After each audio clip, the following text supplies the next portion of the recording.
¿Esa fue la última que cantamos? Fue la última, la de recién. ¿No? La anterior. El velo rasgó. Usted sabe que cuando el Señor Jesús murió en la cruz, se rasgó el velo del templo. ¿Cuántos sabían esto? Bueno, unos cuantos sabían porque han leído o han visto alguna película. En la película de la Pasión de Cristo, esa escena está. Es muy importante y yo quisiera invitarles a descubrir qué hay detrás de eso. El Señor Jesús está terminando su obra en la cruz. Él vino a rescatarnos, estábamos sabiendo. Vino a pagar el precio por nuestro rescate para que tengamos el perdón de Dios. Y cuando el Señor estaba terminando esa obra, Él dijo, consumado es. Después que la tortura romana, los clavos, la lanza y todo lo que Él padeció, hizo su trabajo y Él derramó la última gota de sangre. También entregó el Espíritu y ahí dijo, consumado es. Hasta ahí llegó entonces su responsabilidad de redención, lo hizo todo. En ese momento hubo un terremoto, cuenta el Evangelio. Y no sé si fue el terremoto el que produjo la ruptura del velo, es muy posible. Pero dice que mientras el terremoto, el velo del templo se rasgó de arriba hacia abajo. No sé cómo explicarles en qué consistía, cómo decirles lo que era ese velo, porque no era una tela común. Era algo muy espeso, con capas de telas entretejidas, y era algo muy duro. Yo creo que tirando vehículos uno para cada lado no se raja. Era una cosa muy sólida, como Dios les había mandado que lo hicieran. Pero con ese movimiento y la intención de Dios de dejar una enseñanza, el Señor, yo digo, con sus propias manos, rajó el velo desde arriba hacia abajo. ¿Y qué aprendemos de eso? Porque no hay nada al azar, no hay nada que ocurra de forma fortuita en la vida de Jesús, mucho menos en ese último momento donde ya está consumando la obra. El tema es que el templo tenía 3 espacios. El velo separaba 2 de ellos. Había un primer espacio, un tramo de ingreso que se llamaba el atrio, le llamaban el atrio. Es como si fuese ese espacio que nosotros tenemos allá atrás sin silla, ¿lo ven? Pueden mirar si quieren. Allá atrás donde no hay silla, eso puede ser el atrio. En el atrio del templo había lugar para todo el mundo. Era un lugar muy amplio y todo el mundo podía ingresar allá. Pero para avanzar hacia la presencia de Dios, la presencia de Dios estaba simbolizada en el arca del pacto. Había que cruzar desde el atrio hacia el lugar santo. Y el paso del atrio al lugar santo estaba lleno de símbolos y de ceremonias que debían hacerse con el objeto de presentarse en forma delante de Dios, de estar limpios. Había un altar donde se hacían sacrificios, eso era afuera. Pero después del ingreso del sacrificio se hacía la limpieza de las manos en el lavacro. Había una mesa que tenía panes. Bueno, había un montón de símbolos. Un incensario para quemar incienso y elevar perfume de adoración delante de Dios. Todo eso era símbolos y no voy a detenerme en eso. Pero sí quiero que sepan que para que una persona llegara hasta el lugar más santo de la presencia de Dios, tenía que irse ajustando y tenía que ir con toda sinceridad exponiéndole a Dios todas las cosas que estaban fuera de orden para llegar a presentarse ante la santidad de Dios con la confesión necesaria, con el arrepentimiento, con el quebranto, con el que es necesario llegar. Porque no se llega a la presencia de Dios así nomás como uno es. Cada uno tiene su historia, su temperamento. Y nosotros somos gente que está sucia, hermanos. Delante de los ojos de Dios necesitamos la purificación para llegar a su presencia. ¿Me van siguiendo? El templo era un símbolo de encuentro con Dios, solo un símbolo, porque quien quiera encontrarse con Dios tiene que entender todo lo que había en ese trayecto, no para hacerlo de forma física, sino para hacerlo, como nos enseña el libro de Hebreos y la palabra de Dios, para hacerlo de forma espiritual. Uno puede llegar al trono de la gracia de Dios sin necesidad de ir al templo. Pero todos los símbolos que había en el templo tenemos que considerarlos. ¿Cómo le digo? Porque para llegar a ese encuentro cara a cara, a la intimidad con Dios, hay un proceso, hay todo un proceso. Yo digo que hay 3 tramos de ese proceso, como les dije en el símbolo del templo, pero hay muchos otros símbolos que nos hablan de 3 tramos que debemos andar para llegar a un encuentro muy cercano y cara a cara con Dios. ¿Usted sabía que Pablo se encontró con Dios en el tercer cielo? ¿Leyeron eso? Dice que Pablo en un momento con una experiencia después de buscar y avanzar en su intimidad, en su ayuno, en su oración, en esa pasión que le significaba la presencia de Dios, fue arrebatado, dice la Biblia, y llevado hasta el tercer cielo donde tuvo una charla con Dios que ni él pudo entender de qué se trataba. No entendió lo que Dios le decía. Su espíritu recibió la palabra, pero su mente quedó en la luna. No entendió, dice, palabras que no es dado al hombre explicar. Recibí en el tercer cielo. Quiere decir que esos 3 tramos en el templo y lo que Pablo dice tienen coincidencia. Es como que tenemos que dar 3 tramos de progreso en nuestra búsqueda de Dios. Yo quiero que investiguemos esto para llegar al lugar más íntimo. La Biblia dice que Dios tiene una cámara secreta donde recibe a algunos. Hay algunos que están en el secreto de Jehová. Y no son los que se quedan en el atrio, ni los que dan el primer paso hasta el lugar santo, sino los que perseveran en esa búsqueda y en esa necesidad abrumadora. Dice, me buscarán y me encontrarán cuando me busquen de todo corazón. Porque quien tenga esa locura por la presencia de Dios, se va a atrever a avanzar y avanzar y avanzar y a buscarlo hasta encontrarlo allí. Claro que tiene que significar un tesoro, porque de otra manera uno se desanima en uno de los tramos más difíciles, que es el segundo. Yo voy a mostrarles en la palabra de Dios que el segundo tramo, probablemente en el que estamos la mayoría, porque decidimos buscar a Dios y hemos entrado, pero el segundo tramo es el tramo que se hace por ahí más desalentador. Israel salió de Egipto. ¿Y de Egipto a dónde pasó? Al desierto. ¿Pero a dónde iba? A la tierra prometida. ¿Se da cuenta que son 3 tramos? Se produce el llamado de Dios. Y se sale del primer lugar donde uno está sin Dios, tomando una decisión valiente de decir, sí voy, Señor. Cuando Jesús llamaba decía, sígueme. Entonces, como si estuviésemos en Egipto, esclavos del pecado, estamos en un estado y en una posición. Pero el Señor nos llama a entrar a ese siguiente tramo en búsqueda de lo máximo de Dios. Ese segundo tramo es el largo, porque es como el desierto de Israel. Israel estuvo 40 años hasta llegar a la tierra prometida y muchas veces se desanimaron. En un momento tuvieron que hacer un recorrido muy largo y dice que se desanimó tanto el pueblo que empezaron a despotricar y a quejarse hasta que tuvo que intervenir Dios.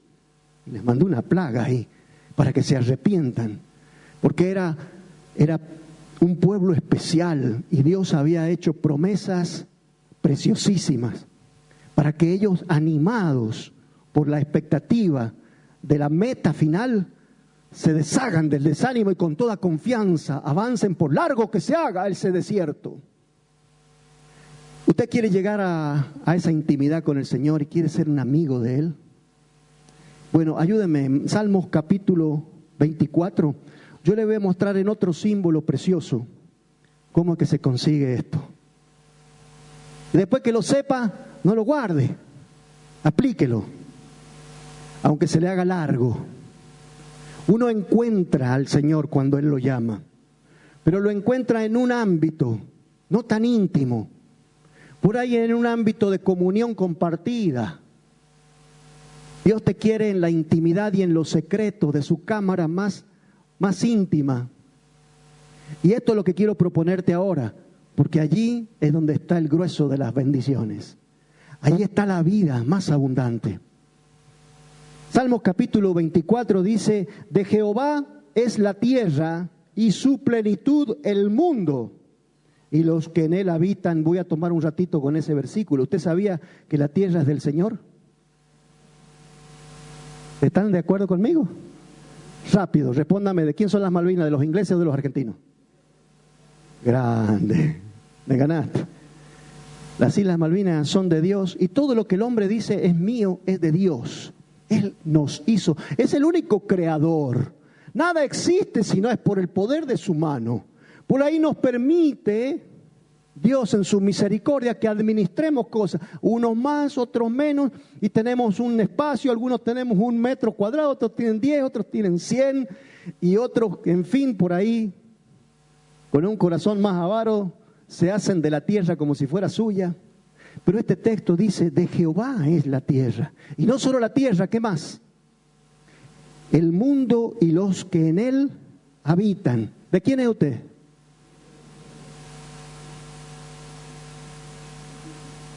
Así como uno dice mi auto, mi casa, mi vida. Yo no voy a poder trabajar mucho este versículo porque voy en otra dirección, pero quiero que piense la palabra que estamos leyendo. Usted le pertenece a Dios, usted no se hizo. Salmos capítulo 100 dice, Él nos hizo y no nosotros a nosotros mismos. Pueblo suyo somos ovejas de su prado. Démosle gracia y reconozcamos que Jehová es Dios. Él nos hizo. Suyos somos. Ahora dice, ¿quién subirá al monte de Jehová? ¿Y quién estará en su lugar santo? El limpio de manos y puro de corazón, y el que no ha elevado su alma a cosas vanas, ni jurado con engaño. En este caso voy a tomar el ejemplo de una montaña que también tiene 3 tramos. Así como el ingreso al lugar santo, así como el tercer cielo de Pablo, así como el pueblo de Israel que salió de Egipto, pasó por el desierto y llegó a la tierra prometida, también una montaña tiene 3 tramos. Para hacer una división práctica está la ladera de la montaña. Uno puede caminar por la ladera de la montaña y decir, qué difícil debe ser llegar hasta arriba, ¿no? Cuando consigo un helicóptero voy a ver si visito la cumbre porque está linda. Pero hay una invitación de parte de Dios a un lugar muy elevado, y estamos hablando de la presencia de Dios en el Espíritu, que tiene que ver con la cima de una montaña que debemos aprender a escalar. Existe la ladera donde cualquiera puede circular, seas cabra montés, seas liebre, seas persona, cualquiera camina en lo llano. Pero hay una invitación de Dios cuando dice, sígueme, y ahí es donde empieza el tramo difícil. Jesús dijo, el camino es angosto, el camino es difícil. Muchos son llamados a subir, pero pocos son los que se atreven.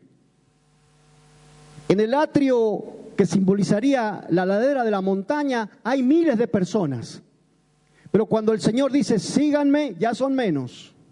Para entrar al segundo tramo del lugar santo y al lugar santísimo, ya hay menos candidatos, y en la misma ministración de Jesús se puede ver. Usted fíjese, dice, multitudes lo seguían.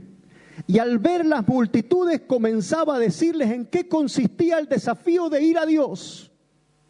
Y cuando Él les decía que la vida no puede seguir en los términos que la están viviendo y que hay que arrepentirse, y que hay que andar según sus límites, dijeron muchos, dura es esta palabra. ¿Y quién se puede bancar lo que este hombre está pidiendo? Y mientras el Señor seguía hablando, dice, muchos se volvían atrás. Juan capítulo 6 dice que en un momento quedó Él con sus discípulos nada más, con los más cercanos. Y le dijo, ¿no se quieren ir ustedes también? ¿No les está resultando este tramo de desafío, de sacrificio, de santidad demasiado pesado? Porque se pueden ir ya si quieren. Y ellos le dijeron, uno de ellos llamado Pedro respondió, que dijo, Señor, ¿a quién iremos? Tú tú tienes palabra de vida eterna. Este hombre sí sabía que era negocio el tramo pesado. Entendió en el Espíritu y tuvo revelación de Dios que valía la pena el camino angosto. Este pasaje dice: ¿quién subirá a la cumbre de Jehová?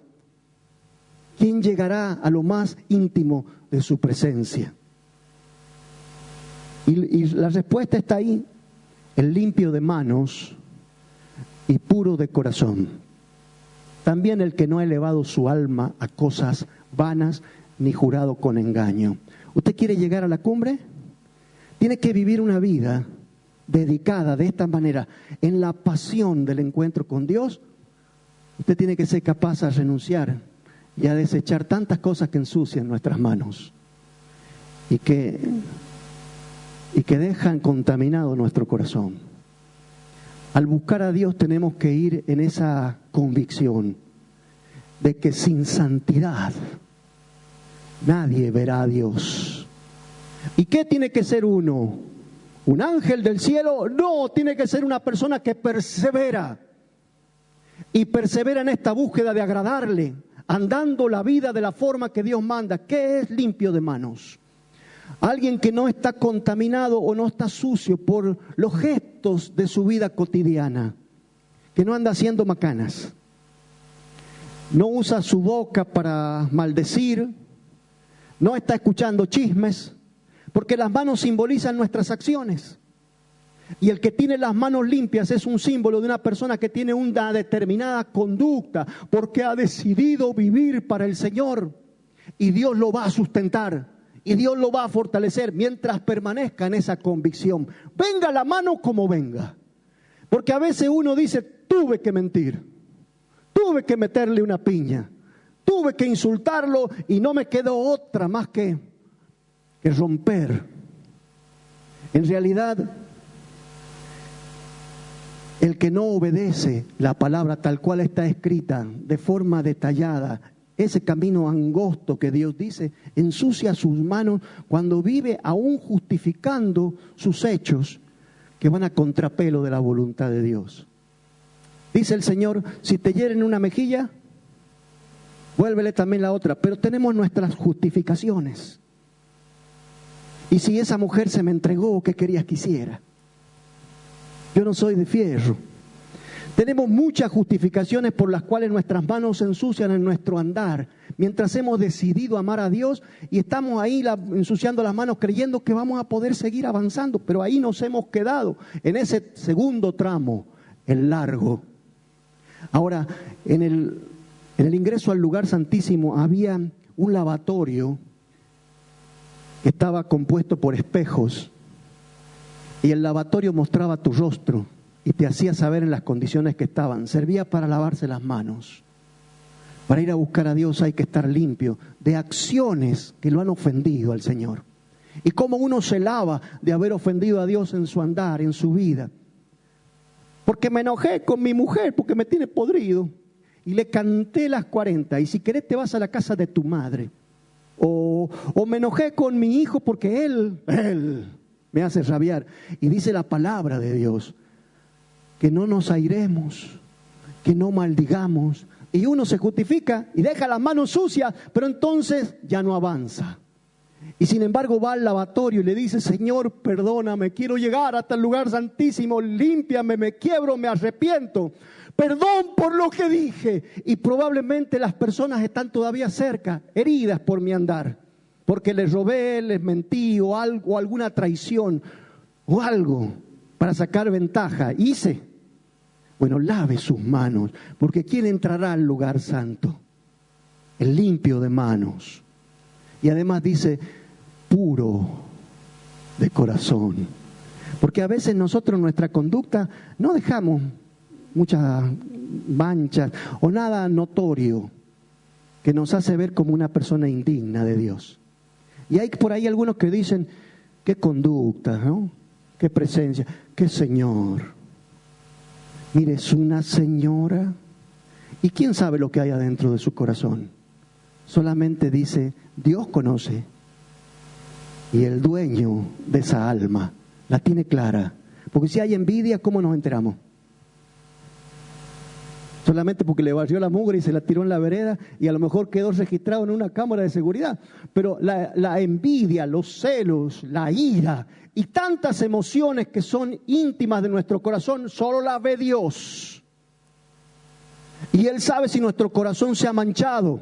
Yo quiero llegar al lugar santísimo. Sea sincero, mi hermano, y reconozca si su alma, si su corazón no es puro delante del Señor. Jesús lo dijo así: oíste que fue dicho, no cometerás adulterio. Y el tipo nunca cometió adulterio. Y uno dice que es religioso. Es, digamos, una persona excelente. Pero el Señor dijo: oíste que fue dicho, no cometerás adulterio, pero yo te digo que si miras a una mujer para codiciarla, ya adulteraste con ella en tu corazón. Porque dentro de nosotros puede haber un mover más sucio que fuera de nosotros. Y el que lo sabe es el Señor. Y como la aspiración es lo máximo de Dios, no solamente voy a lavar mis manos, sino que voy a purificar mi corazón. Con sinceridad y en confesión delante del Señor, llevo mi vida a ese altar, a ese sacrificio y le digo: Señor, mi ser íntimo no condice con mi ser exterior. Muchos creen que soy bueno y vos sabés que mi cabeza está llena de películas que no corresponden. Te ruego que me perdones porque vos estás viendo las películas que corren dentro de mi alma antes que las vea yo. Estás sabiendo algo que no pronuncié, que me quedé con las ganas, que quise pasar por bueno y no insulté, pero la palabra salió a los gritos delante de tu trono. Te ruego que me ayudes a limpiar mi corazón y amar a mi prójimo. Y si hay alguien que me está sacando de las casillas y yo no le doy una trompada, pero lo mato con la indiferencia, Señor, tú sabes que no he llegado a amar a mis enemigos. Ayúdame a purificar mi corazón. Además de la limpieza de manos y además de la pureza de corazón, ¿quién estará en el lugar santo del Señor? Dice: el que no ha elevado su alma a cosas vanas. ¿Quién me puede decir que son cosas vanas? La palabra vano o vanidad, ¿a qué le suena? Más rápido. Están muy tímidos. Cosas que no tienen valor, dice la hermana Pili. ¿Están de acuerdo? Cosas que no tienen valor. Y uno dice: pero hay muchas cosas que tienen valor, me han costado. Pero elevar el alma a cosas vanas lo que significa es entregarle a cosas pasajeras, temporales, que comparado con lo que estoy buscando, que comparado con aquella meta de la amistad con Dios, no se condice, no se puede comparar. Porque yo elijo o amar mis posesiones o amar la presencia de Dios. No es posible que las dos cosas dentro mío ocupen todo mi corazón. Si yo elevo mi alma, quiere decir que la estoy entregando en sacrificio a cosas vanas. ¿Y qué lugar le queda al Señor cuando ya le di mi alma? A cosas vanas. Por eso es que Dios dice: amarás al Señor tu Dios con todo tu corazón, con toda tu alma, con toda tu mente, con todas tus fuerzas. Y el que es capaz de responder a ese mandamiento y decir: Señor, aunque yo ahora no pueda, yo por fe digo que mi corazón va a ser lleno de ti y vacío de las cosas vanas, el Espíritu de Dios le va a sustentar, como lo hizo con Abraham. No era una cosa tan superficial lo que Dios le pedía a Abraham. ¿Usted sabe qué le pidió Dios a Abraham? Le pidió su hijo. Abraham tenía cerca de 100 años. Le costó tener un hijo, ¿no? ¿Y le habrá costado a la señora? No era una pibita. Tenía 90 y era estéril. Y buscaban el milagro porque había una promesa del Señor. Estuvieron mucho tiempo detrás de esa criatura. Llegó el bebé y le pusieron por nombre. No saben la historia. Allá hay Biblia, allá atrás, se vende, barato. Hay Biblias para todo. Le pusieron por nombre Isaac. ¿Cuánto esperaron a Isaac? Y era tanto que le caía la baba al viejo por el bebé, que el Señor desde el cielo miró y dijo: creo que tu alma está llena de Isaac. Quiero que me lo entregues en sacrificio. Y no se quejó este hombre. No hizo ningún reclamo delante de Dios. porque era una promesa de Dios y él podría haber dicho, tanto me hiciste esperar, tanto me lo prometiste y ahora me lo pides. Pero cerró la boca porque el corazón de Abraham estaba lleno de Dios. Y lo llevó a la cumbre del monte, al encuentro con Dios, a la cima del monte. Su alma no estaba enamorada o cautivada por nada de esta tierra, ni siquiera por la vida de ese tesoro que tenía en su hogar, que era su Isaac, su hijito. Y allá fue el viejo con el burro, con la leña y con el puñal. Y en el momento que el hijo le preguntaba, papá, ¿dónde está el cordero? ¿No veníamos a ofrecerle sacrificio al Señor? El padre le decía, confiemos, Dios proveerá. Y esa pasión y ese amor y esa amistad de Abraham, el amigo de Dios, lo llevó y le dio fuerzas para seguir con su cometido, con lo que el Señor le había pedido. Lo ató a su hijo, puso la leña debajo para encenderlo, porque después del sacrificio había que quemarlo. Y cuando levanta el puñal, escucha el grito del cielo que dice, no toques al muchacho, porque ya sé que tu corazón es perfecto. ¿Y qué ocurrió en la cumbre de ese monte? Él atravesó la etapa más difícil y renunció a cosas vanas, a cosas que llenaban su corazón de preguntas y por ahí de rabia. Renunció a todo y buscando el encuentro con Dios se encontró con Dios. Fue tan maravilloso que cuando desató a su hijo, encontraron un cordero enredado en unos matorrales y allí ofrecieron sacrificio y tuvieron un maravilloso tiempo con Dios. Eso es lo que Dios quiere que nosotros hagamos, pero es necesario que aprendamos en este progreso a no elevar nuestra alma a cosas vanas, porque hay tentaciones alrededor nuestro. Y este mundo reclama nuestra alma. ¿Qué son cosas vanas? Las cosas que hay en este mundo, las cosas pasajeras. Aún la familia es pasajero. Y claro, suena feo decir cosas vanas cuando hablamos de personas, pero el Señor está diciendo que las cosas pasajeras hay que entregarlas, como también nuestra propia vida. Y entonces avanzar. Quiero mostrarles en el Evangelio en la carta de Juan, ¿qué cosas son las cosas vanas que nos enredan? ¿Usted sabía que tiene en su corazón, en su carne, en su persona, una tendencia a enamorarse de cosas vanas? Hemos heredado de Adán y nuestros antepasados la concupiscencia. Uy, qué palabra rara que le dije. ¿Qué será la concupiscencia? Lo que se une a una tentación y enreda nuestra vida, ensucia nuestras manos, llena de inmundicia nuestro corazón. Hay en la concupiscencia y los malos deseos un caldo de cultivo horrible para nuestro corazón. Y el mundo está lleno de eso. Pero hay en nuestra carne una tendencia a hacer negocio aquí y a sacar ventaja. La Biblia le llama los deseos de la carne. Está en nosotros ese mal, deseos de la carne. ¿Qué pretenden los deseos de la carne cuando quieren tomar el control de nuestra vida? Pues que vayamos a las cosas vanas y dejemos la búsqueda de Dios.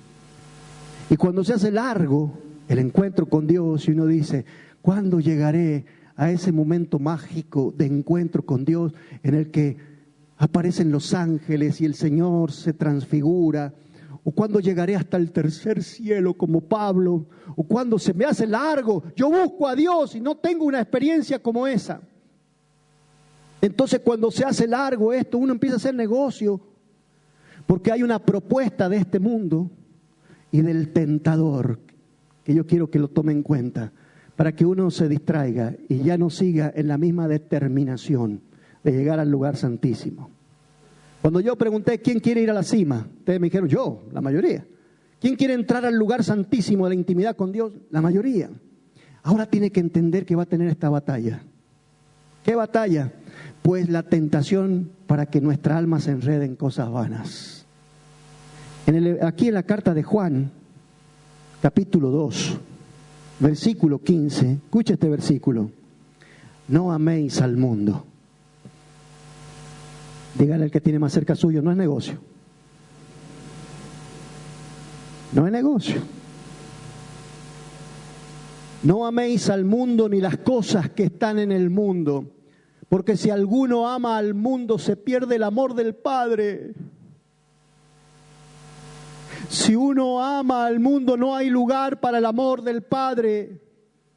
Si alguno ama al mundo, el amor del Padre no está en él, porque todo lo que hay en el mundo, ligado a los deseos de la carne, a los deseos de los ojos y a la vanagloria de la vida, no proviene del Padre, sino de este mundo. Y el mundo pasa. Hasta el mundo es algo vano. Si vamos a ver el proyecto del Señor, el mundo entero es algo vano porque el mundo pasa. ¿Sabía que el mundo se va a terminar? ¿En serio sabía? ¿De dónde saca esa idea?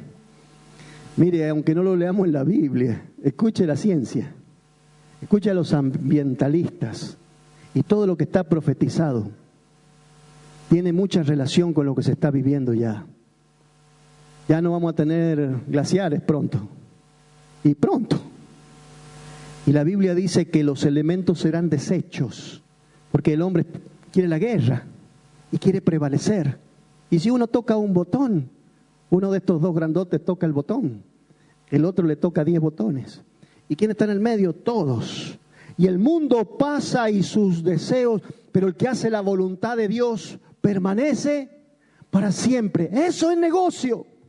Hacer la voluntad de Dios, lavar las manos, lavar el corazón, purificar el corazón y no elevar el alma a cosas vanas y ser sincero delante del Señor es negocio, porque el que hace la voluntad de Dios permanece para siempre. Así que le invito a la iglesia a ir hacia la cumbre, a perseverar en la marcha y decir: Señor, lo máximo que haya de ti mientras viva en esta tierra, no elevaré mi alma a cosas vanas, porque sé que el mundo pasa y sus deseos se terminan.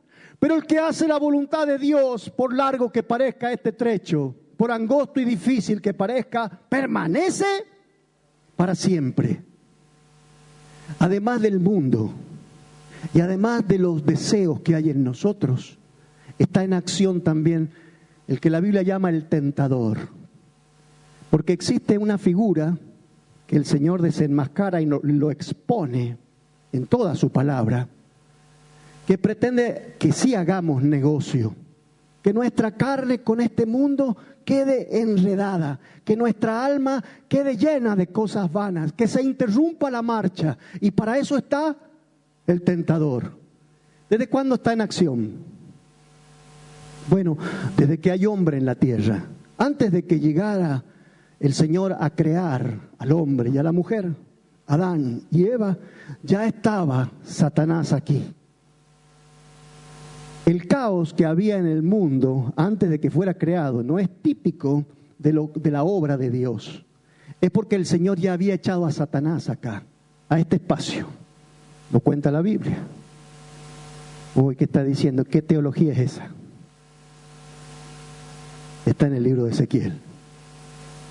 Y el mundo estaba, la tierra estaba desordenada y estaba vacía, como dice Ezequiel, porque el Señor echó desde el cielo a ese ángel rebelde. Y anduvo Satanás haciendo lío por acá, hasta que el Señor vino y dijo: vamos a ordenar las cosas y voy a poner una autoridad aquí. Y entonces puso el agua donde corresponde, puso la tierra donde corresponde, puso los animales, puso la hierba, puso los árboles y entonces puso al hombre. Pero Satanás, no conforme con que Dios haya ordenado las cosas, vino a desarmarlo todo para que el hombre no tuviera encuentros con Dios, para que el hombre le diera la espalda a Dios. Y el tentador siempre busca lo mismo. Así, de esa manera va a trabajar con usted, como lo hizo con Adán y con Eva. ¿Sabe lo que le dijo? ¿Por qué vas a estar haciendo la voluntad de Dios? ¿No te resulta muy pesado?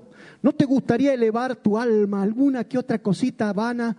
Mire, no es para tanto lo que Dios dice. No, sí, es difícil. Mire, la palabra de Dios dice que si yo le desobedezco voy a morir. ¿Y qué le dijo Satanás? No morirás. ¿Sabe qué? Le voy a mostrar cómo trabajaron los deseos de la carne, los deseos de los ojos y la vanagloria de la vida en Adán y en Eva. Pero enseguidita le voy a mostrar cómo el tentador vino al segundo Adán, al postrer Adán, a esa nueva generación de hijos y a esa nueva familia que se iniciaba a través de Jesús. Vino también Satanás, vino el tentador, para de la misma forma que hizo caer a Adán y Eva, hacer caer a Jesús. ¿Y a quién le vamos a seguir nosotros el ejemplo? A Jesús, porque nos ha dado su Espíritu para vencer, para lavar nuestras manos, para perseverar, para ir hasta la meta. Podemos. Así como yo he hecho, ejemplo les he dado para que ustedes hagan también. Y vamos a seguir el ejemplo de Jesús y vamos a descubrir qué fácil se le hace a Satanás cuando en nosotros prevalece el Adán y los deseos. Vino Satanás y le dijo, así que Dios dice que no comas. Y ahí le corrigió porque todavía estaba lúcida Eva. Todavía no había bajado la guardia, ni le había embotado la cabeza. Y le dijo, no es eso lo que Dios ha dicho. Dios dijo que sí podemos comer de todos los árboles, solo que hay uno del que no podemos comer. Y la serpiente le dijo, sí podés comer. ¿Y sabés qué va a pasar cuando comas de ese árbol tan delicioso? Vas a saber el bien y el mal. Lo primero entró por los ojos, los deseos de los ojos, porque Dios dice que el árbol era codiciable, apetecible. Cuando el tentador viene, ¿qué hace con tu cabeza? Mira para acá. Mira qué lindo. Y entonces cuando uno se demora y se detiene en la tentación, dice, comienza a trabajar la concupiscencia y los deseos de la carne. Y entonces esa búsqueda y esa fuerza y esa pasión por la santidad y el encuentro con Dios se ve interrumpido y un peso grande te detiene. Porque eso consigue el pecado que te enreda. Cuando uno mira, ya está haciendo negocio. Cuando uno mira, ya está como boicoteando su decisión, su propio deseo de estar en la presencia de Dios. Hermano, ahí donde hay que ser sabio. No voy a mirar.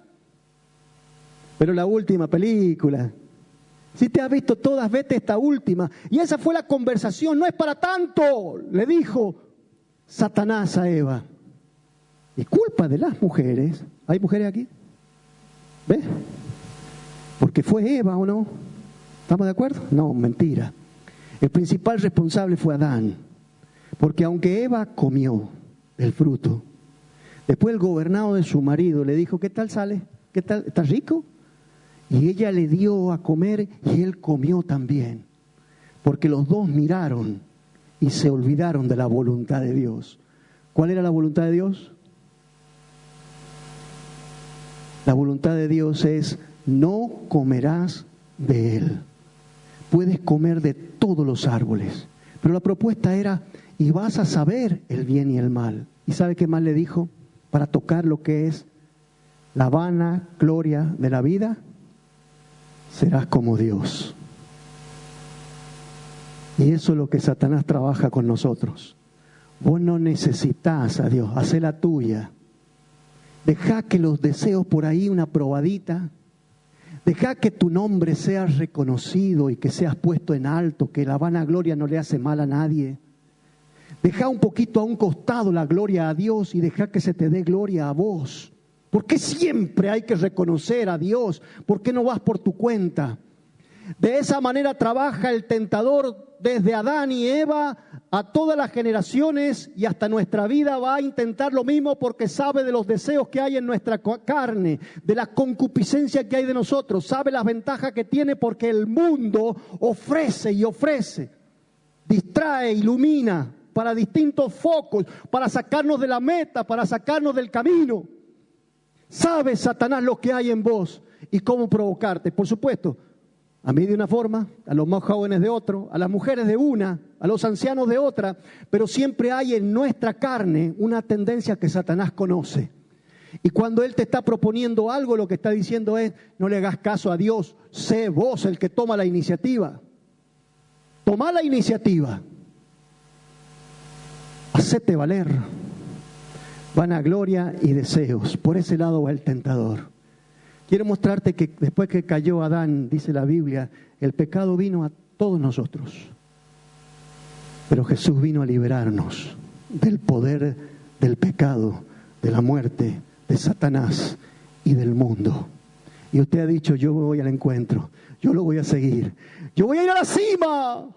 Y el Espíritu de Dios ahora está poniendo en tu corazón este desafío: no te conformes. Si ya dejaste una parte de tu pasado, pues pelá aún más todo lo que sobra. Porque no es perfecta tu vida, porque no estás haciendo la voluntad de Dios en algunos detalles, porque aunque dejaste algunos vicios, todavía tenés mal carácter.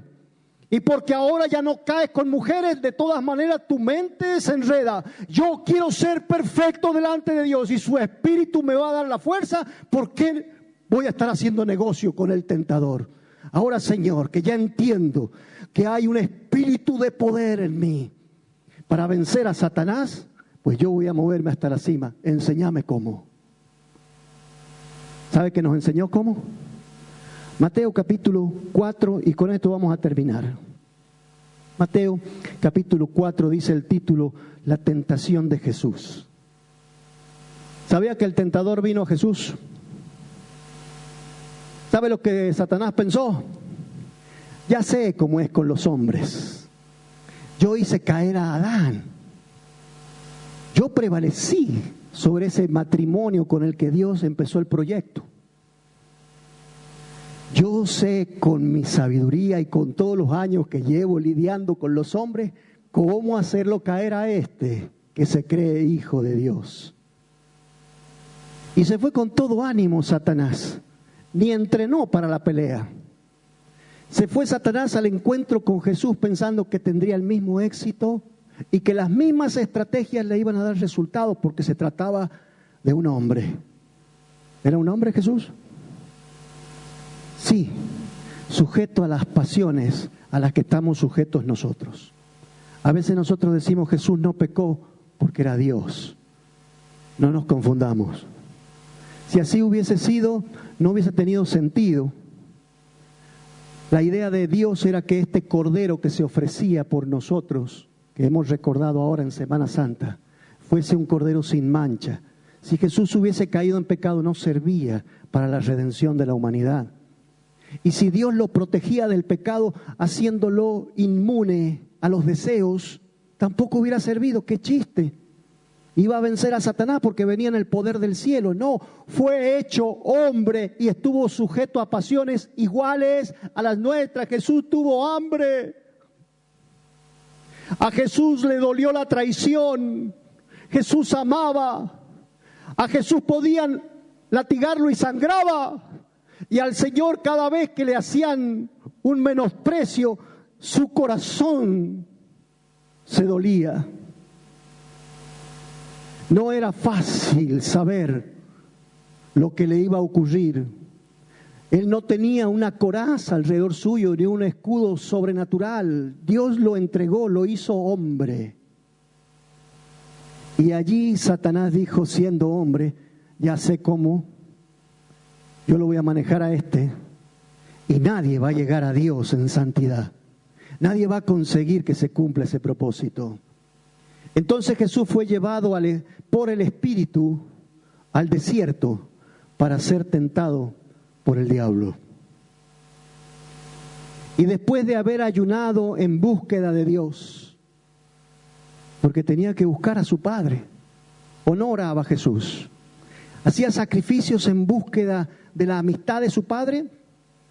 Después de haber ayunado 40 días y 40 noches, tuvo hambre y vino a él el tentador. Sepa que está alrededor suyo. Y si usted ha decidido escalar hacia la cima, mire, está muy despierto, está muy activo. Es usted uno de los principales objetivos del tentador, porque ya puso sus pies en el camino del Señor. Ya comenzó a subir hacia la cima. Usted ya no se quedó a la ladera del monte, ni entre la multitud que vuelve atrás. Usted decidió seguir al Señor. Así que el tentador va a trabajar. Se lo estoy advirtiendo. Si habían cosas que le seducían antes, ahora parece que hay una fuerza o una energía que le busca que eso le encante más. Y si antes por ahí una mujer en el colectivo te guiñaba el ojo, ahora vas a ver que chicas más lindas te guiñan el ojo, aunque seas un viejo fierro. Perdón, aunque seas vos, va a trabajar Satanás. Si antes te gustaba chusmear, van a aparecer motivos de chusmerío más que antes. Y te van a venir con noticias que te van a hacer picar la lengua. Porque el tentador está buscando ensuciarte tus manos y tu corazón. El tentador vino después de este tiempo de ayuno. Vino el tentador y le dijo: si eres hijo de Dios, di a estas piedras que se conviertan en pan. Y él respondió: escrito está, no solo de pan vivirá el hombre, no solo de sacarme las ganas de un buen bocado, sino de toda palabra que sale de la boca de Dios. Qué bueno, si Adán y Eva hubiesen respondido así, no tendríamos tanto lío y no sería tan fuerte el tentador. No se hubiese convertido en el príncipe de este mundo si Adán y Eva hubieran respondido así. Pero nosotros nos vamos a enfocar en el segundo plan de Dios, en el plan de la victoria, en el plan B, en el último Adán. Nos vamos a enfocar en Jesús. ¿De qué manera se responde al tentador? Escrito está, yo voy a hacer la voluntad de Dios. Porque el que hace la voluntad de Dios permanece para siempre. Y no es negocio enredar mi alma en cosas vanas. Así sea el pan. Porque mi estómago tiene hambre. Pero lo que Satanás estaba procurando aquí era que Jesús se diera vuelta por su cuenta, que no esperara la provisión de Dios, que como hijo Él le diga a las piedras: conviértete en pan. Y Jesús no estaba para hacer su voluntad ni ponerse en el lugar de Dios, sino para ir en obediencia a esperar el sustento y la misericordia del Padre. Hermano, la estés pasando como la estés pasando, no hagas negocio, porque escrito está. Yo voy a hacer la voluntad de Dios y lo que está escrito es lo que va a marcar mi conducta. No solo de pan vivirá el hombre. Mi sustento es el conocimiento de la verdad y la palabra de Dios, y mi vida está para ajustarse a esa verdad, a esa luz. Vivo para hacer la voluntad de Dios. Voy hacia la meta. Subo hacia arriba. Y esto es obedeciendo. Hacer la voluntad de Dios era el alimento de Jesús. ¿Usted sabía eso? Un día le dijeron: Señor, no vamos a comer nada. Y Jesús les dijo: mi alimento es hacer la voluntad de Dios. ¿Qué no comía Jesús? Sí. Y el Padre le proveía, como le proveyó a Abraham ese corderito, y como te va a proveer a vos si perseveras. Si te niegas a la tentación, si resistes la tentación. Bienaventurado aquel que resiste la tentación, dice Santiago, porque una vez que haya prevalecido sobre el tentador, recibirá una corona de vida, la corona de vida que Dios le da a los que le aman. ¿Usted lo ama? Vamos a hacerle guerra al tentador con la palabra de Dios. Entonces el diablo le llevó a la santa ciudad y le puso sobre el pináculo del templo y le dijo: si eres hijo de Dios, échate abajo, porque escrito está. Mire, ¿con qué trabajaba Satanás? Con la palabra de Dios. Porque el tentador la modifica un poco. Con que Dios dijo, y le hace algunos ajustes para que la desobedezcas.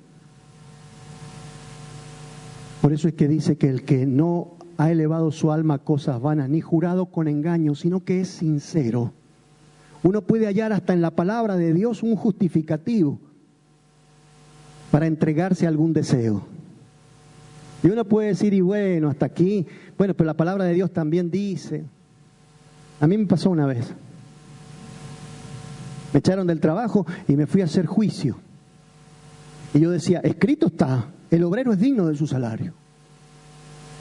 Pero no era más clara la palabra del Señor que decía: al que te quiera tomar lo que es tuyo, no se lo rehuses.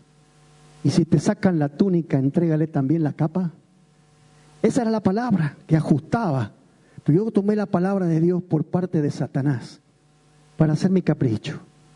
Y ahí me enredé un poco en mi búsqueda del Señor, porque me llené de ira contra el empleador. Y ya mi cabeza tenía mucha porquería en la... Pero el que hace la voluntad de Dios se libra de esos engaños, si hay sinceridad. Escrito está que si te tiras de arriba, los ángeles te van a sostener, porque está escrito que te van a sostener para que tu pie no tropiece en piedra. Y Jesús le dijo, escrito está también, no tentarás al Señor tu Dios. ¿Qué significa eso? Yo no voy a obligar a Dios a que haga lo que a mí me pinta.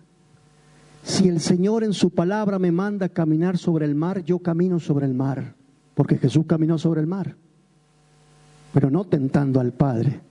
Él no se mandó por su cuenta, fue en obediencia a la voz del Padre que Él caminó sobre el mar. Y en obediencia a la voz de Jesús, Pedro caminó sobre el mar. Y cuando uno va haciendo la voluntad de Dios, tiene respaldo, mi hermano. Pero cuando uno va en sus propios términos, lo que está haciendo es tentar al Señor.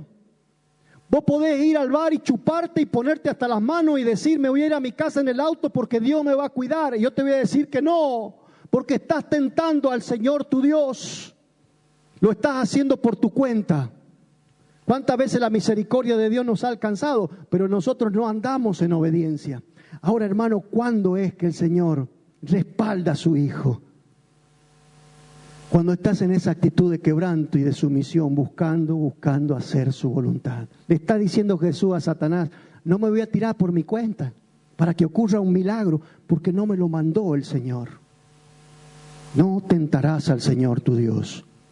¿Sabe qué le está proponiendo? Van a gloriarse, hace ver que vos sos el Hijo de Dios, que todos se enteran que los ángeles están a tu servicio. ¿Y cuántas veces el tentador no nos llena de humo la cabeza? ¿No le pasa que a veces usted se cree que es Elías? ¿No tiene a veces la expectativa de que ocurran tremendas cosas? Es el tentador que está viniendo para llenarte de vanagloria y que provoques a Dios. Al tentador le voy a decir, no es Dios el que me está mandando. No tentarás al Señor tu Dios, Satanás. Yo voy en obediencia, lo que Dios pida. Fue que le llevó el diablo a un monte muy alto y le mostró todos los reinos del mundo y la gloria de todos los reinos y le dijo, todo esto te daré si postrado me adorares. Entonces Jesús le dijo, vete, Satanás, porque escrito está, al Señor tu Dios adorarás. ¿Nos ponemos de pie? Al Señor tu Dios adorarás. Pueblo de Dios, hemos venido a buscarlo, a adorarlo, a ajustar nuestra vida a su voluntad. Al Señor tu Dios adorarás y solo a Él servirás. Cuando a uno lo tientan y le dicen, mira, podés tener de todo, solamente no vas a tener tiempo para Dios. Ese camino que habías iniciado, no vas a poder llevarlo de la forma que habías pactado con Dios, pero vas a tener de todo. Buena casa, buen trabajo, vas a tener descanso, vacaciones. ¿A quién no le gustaría una propuesta como esa? Esos son los deseos de la carne. Y Jesús le dijo, yo no voy a poner en el centro de mi vida, mi persona, para que esté en el medio de toda esa gloria. Al Señor mi Dios adoraré y solo a Él serviré. Quiero saber si todo el mundo está andando este camino, porque por ahí hay visitas que todavía no han encontrado al Señor. Y están en la ladera del monte y yo les voy a invitar a comenzar el camino de ascenso. Ya les dije que es difícil, pero es negocio. Es negocio desprenderse de este mundo e ir al encuentro con Dios. El que hace la voluntad de Dios permanece para siempre. Lo que se juega es la eternidad. Quiero saber si hay alguien que quiere entregar su vida a Jesús, recibir el perdón de pecado y seguir este camino. Y quiere entregarle su vida en esta noche. Me levanta la mano ahí donde está y vamos a orar por usted. La gente de Dios te bendiga. La gente de acá arriba que vaya subiendo. ¿Ah? Que Dios me la bendiga, mi hija. ¿Primera vez que viene? Yo quiero pedirte que venga acá adelante, que vamos a orar por vos. Hermana Pili, mire, allá hay una chica, quiero que me la acompañe, que levantó la mano. ¿Alguien más le va a entregar su vida al Señor? Levanta su mano y se viene aquí, que vamos a darle la vida al Señor y vamos a comenzar este camino. Bienvenidos. Dios los bendiga.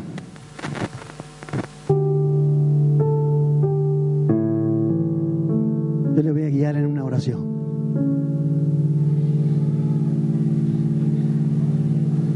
Dice, el camino es angosto, la puerta es angosta, pero detrás de ella está la vida. Y el camino ancho, el de la vanidad, dice, lleva a la perdición. Hay una puerta ancha al final y esa puerta nos lleva a la perdición.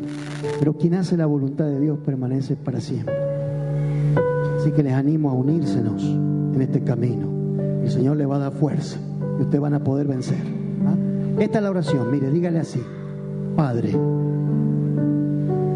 perdona mis pecados, te entrego mi vida, enséñame a andar hasta la cima, te amo, en el nombre de Jesús, amén. Bendícelo, Señor, llena estas vidas de tu espíritu y dale firmeza, confianza para la batalla, amén, para vencer, para avanzar, y aun cuando caigan, que tengan ánimo de levantarse y avanzar hasta llegar. En el nombre de Jesús te lo pido, Padre. Llénalo de tu espíritu. Amén. Amén. Bien. No sé si estaban todos cuando le dije que el 1 de mayo vamos a tener una reunión especial. Domingo 19 horas, el 1 de mayo, que no hay colectivo, y vamos a buscar la forma de que todos lleguen. O sea, yo no los voy a ir a buscar, pero usted va a buscar la forma de llegar. Viene Hugo Márquez y vamos a tener una visita especial, presidente de la Confederación Bautista, el 1 de mayo a las 19 horas acá. Y el sábado 30, en la iglesia de Rawson, que ya les voy a decir dónde queda, para que también podamos ir para allá y aprovechar esta visita especial. Dios me los bendiga.